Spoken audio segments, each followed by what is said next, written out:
శ్రీ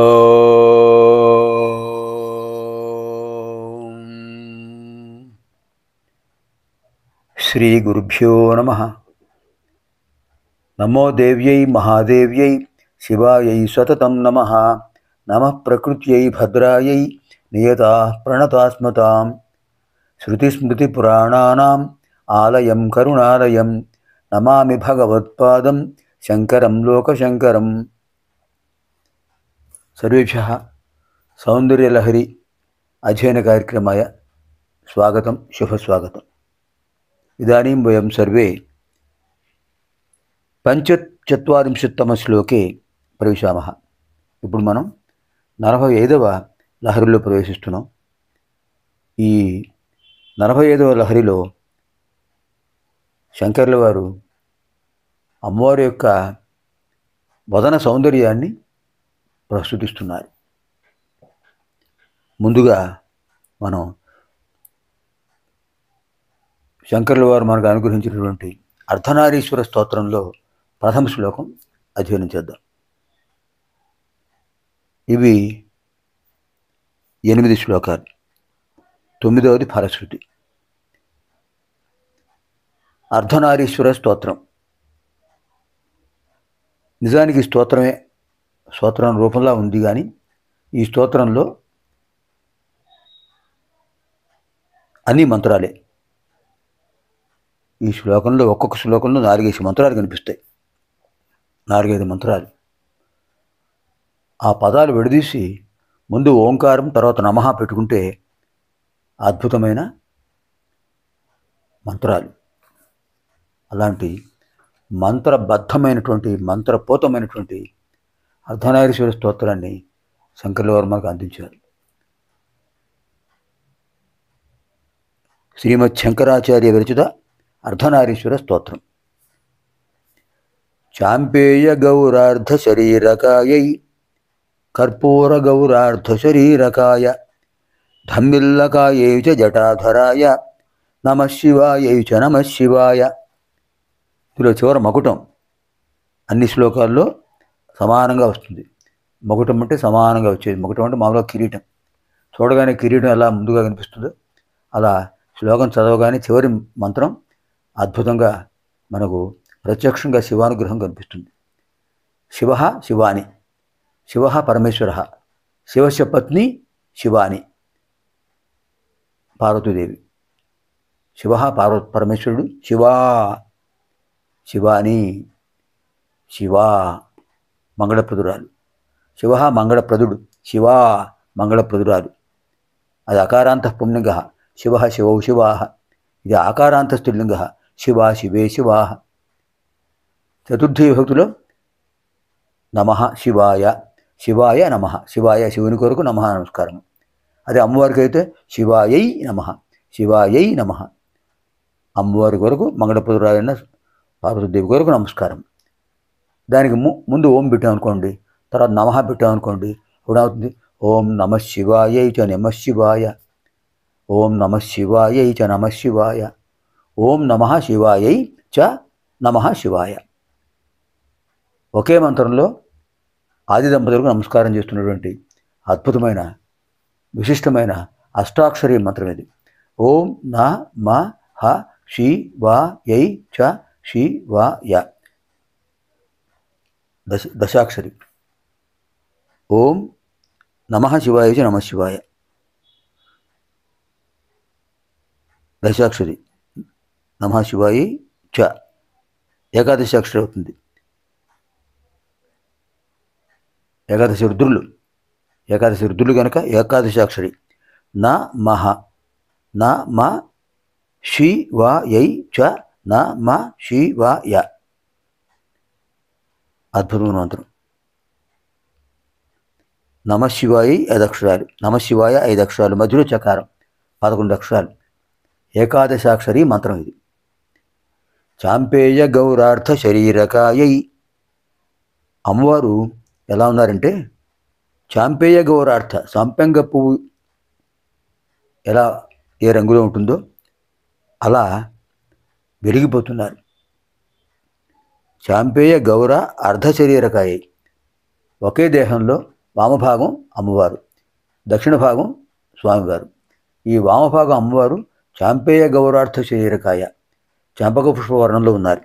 కర్పూర గౌరార్థ శరీరకాయ, స్వామివారు ఎలా ఉన్నారు? కర్పూర గౌరం, కర్పూరం ఎలా తెల్లగా ఉంటుందో అలాంటి తెలుపు రంగులో శ్వేతవర్ణంలో ఉన్నారు.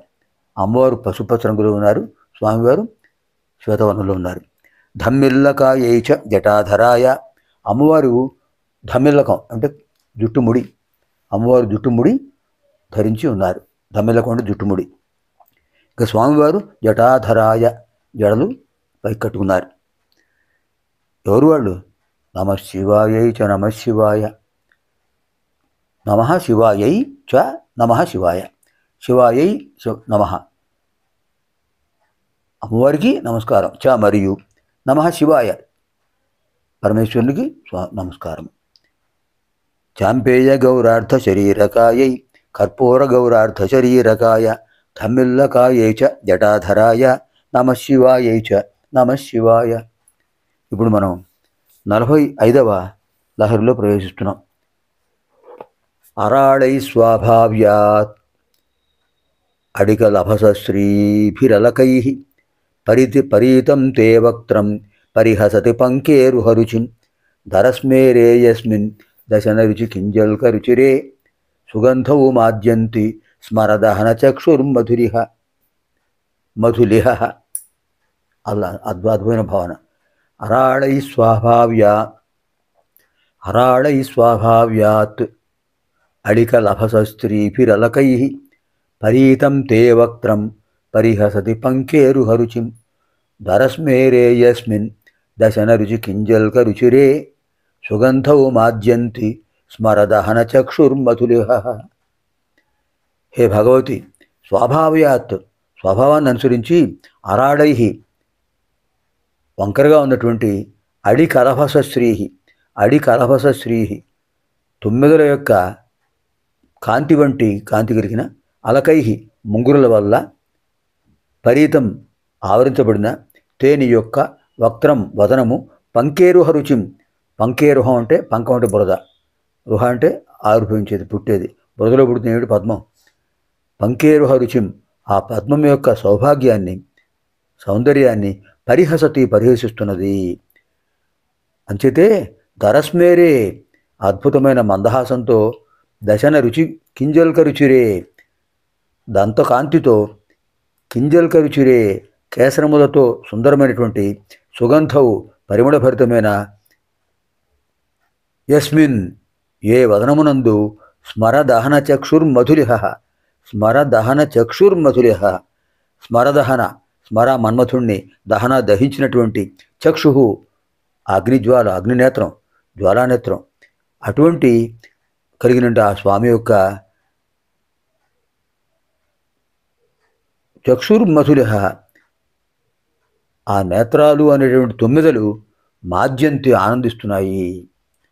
మన్మధుణ్ణి దహించినటువంటి ఆ త్రినేత్రాలు కూడా, జ్వాలానేత్రంతో సహా ఆ నేత్రాలు, అమ్మా మీ వదనాన్ని చూసి అవి ఆనందిస్తున్నాయి. అంటే తీవ్రమైన కోపంతో ఉన్నటువంటి రుద్రుడి యొక్క రౌద్రాన్ని ఉపశమింపచేసి పరమశివతత్వాన్ని, సర్వమంగళతత్వాన్ని అనుగ్రహించినటువంటి శక్తి ఎవరికి ఉంది? సర్వమంగళాదేవికి ఉంది. అది భావం. అమ్మా తల్లి భగవతి, స్వాభావికంగానే వంకరలు విరిగిపోయినటువంటి తొమ్మిదల కాంతిలాంటి కాంతితో ఉన్న ముంగురులతో నీ వదనం ఎలా ఉందంటే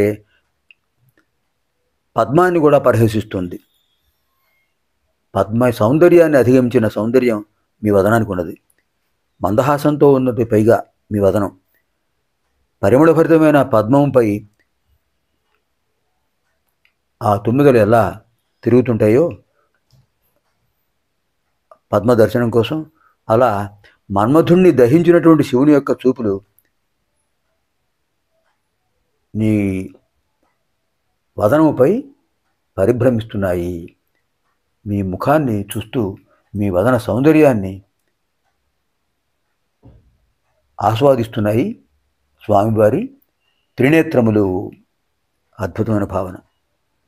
అరాళై స్వాభావ్యాదడికలభస శ్రీభిరలకై పరీతం తే వక్త్రం పరిహసతి పంకేరుహరుచిం దరస్మేరేయస్మిన్ దశన రుచి కింజల్క రుచిరే. కింజల్క రుచి అంటే కేసరముల కాంతి, పద్మకేసరముల కాంతి. ఆ కాంతితో అమ్మవారి ముఖం ఉన్నది. సుగంధవు మాద్యంతి, పరిమళభరితమైన పద్మం అది. స్మరదహన చక్షుర్మధురిహ. సర్వేభ్యః ఆదిదంపత్యోః దివ్యానుగ్రహ ప్రాప్తిరస్తు. పునర్మిలామः ఆగామిని కార్యక్రమే. స్వస్తి.